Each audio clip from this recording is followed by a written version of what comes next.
और जमात हसूम के रियाजी के 14th डे में आप तमाम का खैर मकदम है।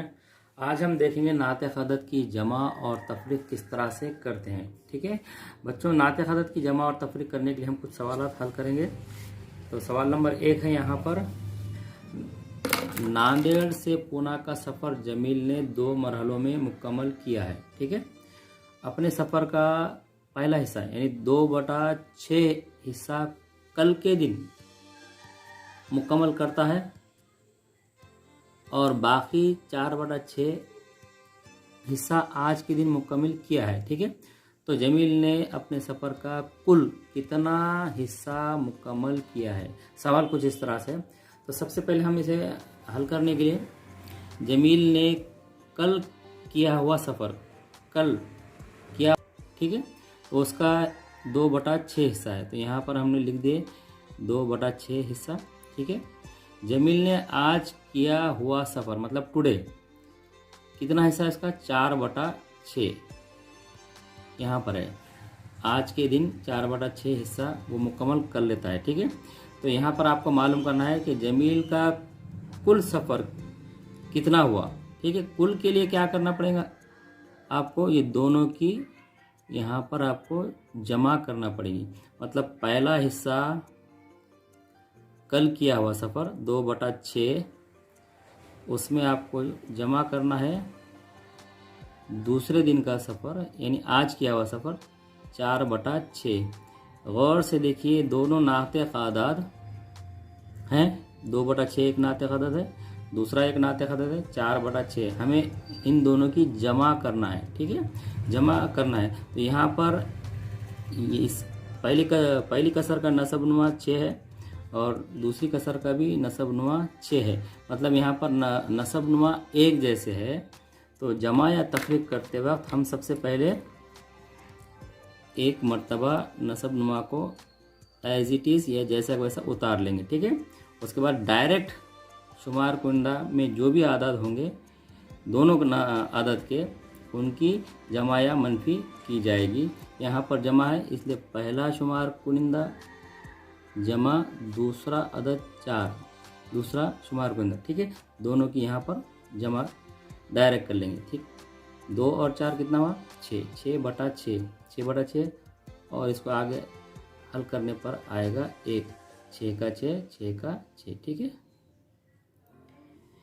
चलिए अब हम चलते हैं दूसरे सवाल की तरफ। सवाल नंबर 2 में, जुबैर ने 5/2 किलोग्राम शक्कर ख़रीदा है और शोएब ने 7/3 किलोग्राम शक्कर ख़रीदी है। दोनों ने मिलकर कुल कितने ग्राम शक्कर ख़रीदी है।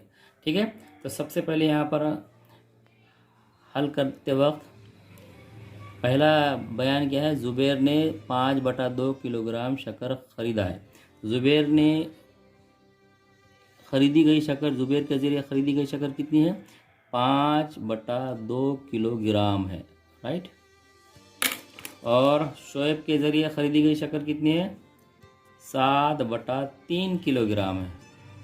यहाँ पर ये दोनों भी नाते क़ादाद है। अब उसके बाद आपको क्या मालूम करना है, दोनों ने मिलकर, शोएब ने और जुबैर ने मिलकर कुल कितने ग्राम शक्कर खरीदी। कुल मतलब यहाँ पर आपको दोनों की, ये पहला नाते क़ादाद और दूसरा नाते क़ादाद दोनों की भी जमा करनी होगी। तो पहला नाते क़ादाद यहाँ पर 2 है और दूसरा नाते यहाँ पर 7/3 है। ध्यान दीजिए बच्चों, यहाँ पर पहले नाते क़ादाद में नसबनुमा 2 है और दूसरे नाते क़ादाद में नसबनुमा 3 है। मतलब दोनों के नसबनुमा बिल्कुल अलग अलग है। सवाल नंबर एक में नसबनुमा एक जैसे थे, तो यहाँ पर आसानी से सवाल को अपन ने हल कर लिए। ठीक है, लेकिन इस सवाल में नसबनुमा अलग अलग है, तो इसे किस तरह से हल करते हैं। ध्यान दीजिए, पहली कसर को हमें क्या करना होगा, यहाँ पे दोनों नाते क़ादाद के नसबनुमा को इकसा करना होगा। ठीक है, पहला नाते क़ादाद है 5/2। ठीक, कैसे करते हैं गौर से देखिए। तो पहले नाते क़ादाद को दूसरे नाते क़ादाद के नसब नुमा से ज़रब करना होगा। तो यहाँ का नसब नुमा कौन है? यहाँ पे 3 है। तो 5/2 मतलब 5 ज़रब 3 और 2 ज़रब 3, ठीक है। उसके बाद ये जमा की अलामत, फिर दूसरे नातिक अदद को पहले नातिक अदद के नसब नुमा से ज़रब करना होगा, मतलब 7 ज़रब 2 और 3 ज़रब 2, ठीक है। ये नसब नुमा से ये दोनों को ज़रब और ये नसब नुमा से ये दोनों को ज़रब, ठीक है। हमने कर लिया यहाँ पर। अब ज़रब करते हैं। 5 तिया 15 बटा 2 तिया 6, ठीक है। 7 दूनी 14 बटा 3 दूनी 6। अब यहाँ पर आपको दोनों के नसब नुमा एक सा हासिल हो गए। इसे हम नसब नुमा कसरे कहते हैं, हम नसब नुमा नातिक अदद कहेंगे, ठीक है। यहाँ पर फिर से दोनों के नसब नुमा एक जैसे हो गए, एक जैसे हो गए यहाँ पर। इसका मतलब हम इसे आसानी से हल कर सकते हैं। तो यहाँ करना क्या होगा, नसब नुमा को एक बार लिखेंगे, दोनों एक जैसे लिखेंगे, ठीक है, एक ही बार लिखेंगे और डायरेक्ट ऊपर वाले आदत की जमा करेंगे। ऊपर वाले आदत मतलब दोनों शुमार कुंदा की हम जमा करेंगे। 15 जमा 14, तो ये जवाब होगा 15 और 14 29/6। अगर तकसीम होता तो तकसीम कर सकते हैं, अगर नहीं होता तो यहाँ पर इसे फाइनल जवाब मान लेंगे। तो दोनों ने मिलकर खरीदी की हुई शक्कर 29/6 किलोग्राम है, ठीक है। चलिए बच्चों, तीसरे सवाल की तरफ चलते हैं। महरूश ने 16/7 ग्राम सोना खरीदा और शिरीन ने 12/5 ग्राम सोना खरीदा।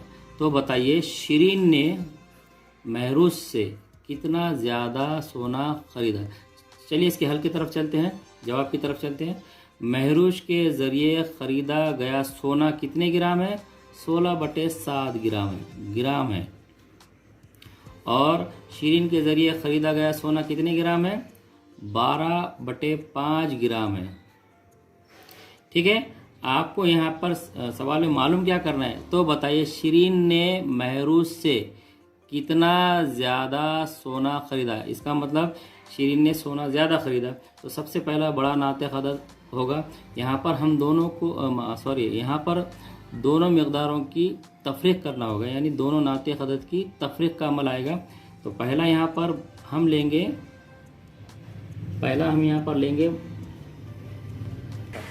12/5 ग्राम शिरीन के ज़रिए ख़रीदा हुआ सोना है, क्योंकि ये ज़्यादा मकदार है इसकी, ठीक है।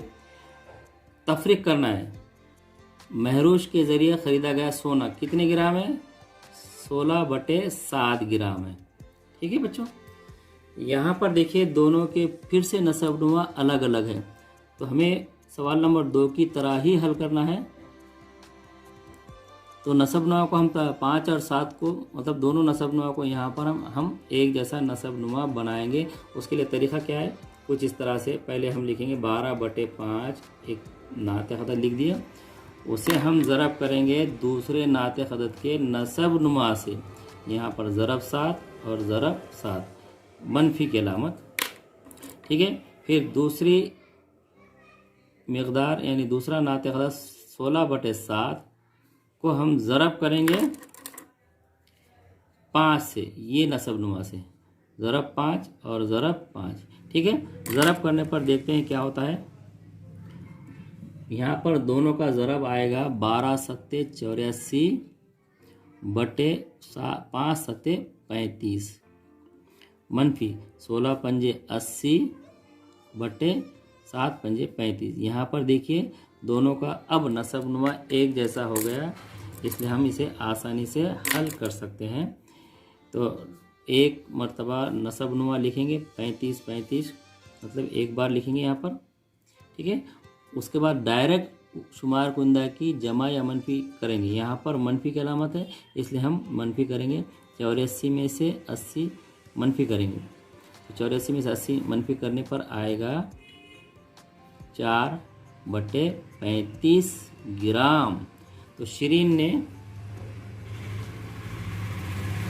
महरूज से ज़्यादा खरीदा हुआ सोना कितना है? 4/35 ग्राम है। चलिए बच्चों, तीनों सवाल के ज़रिए हमने क्या सीखा है वो देखेंगे हम।